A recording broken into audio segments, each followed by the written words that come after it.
ভেবেছি তোমাদের সাথে দুটো রেসিপি শেয়ার করব। মা বানাবে মাছের মাথা দিয়ে পুঁই শাক, আর আমি বানাবো দই মাছ। সকাল সকাল দই কিনে নিয়ে চলে এসেছি। আর এই দেখো, পুঁই শাক বানাতে মা শুরুও করে দিয়েছে। তেলের ওপর পেঁয়াজ আর রসুন ফোড়ন দিয়ে সমস্ত সবজি যেমন আলু, গাজর, ঝিঙে, বেগুন, মূলো দিয়ে দিয়েছে। তারপর এটাকে হলুদ দিয়ে একটু কষিয়ে নিয়ে পুঁই পাতাগুলো দিয়ে দিয়েছে। তারপর ভালো করে কষিয়ে ঢাকা দিয়ে সেদ্ধ করার পর এর মধ্যে নুন, চিনি আর সর্ষে বাটা দিয়ে দিয়েছে। আবারও ভালো করে নাড়াচাড়া করে নিয়ে জল দিয়ে দিয়েছে। তারপর মাছের মাথাগুলো দিয়ে একটুখানি ফুটিয়ে নিলেই রেডি। মা কিন্তু দারুণ বানায় এই পুঁই শাকের চচ্চড়িটা। তোমরা বাড়িতে ট্রাই করতে পারো।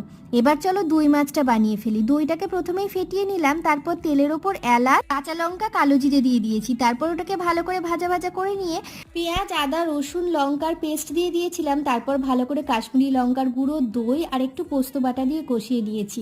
ভালো করে কষানো হয়ে গেলে জল দিয়ে মাছগুলো দিয়ে ফুটিয়ে নিলেই রেডি দই মাছ।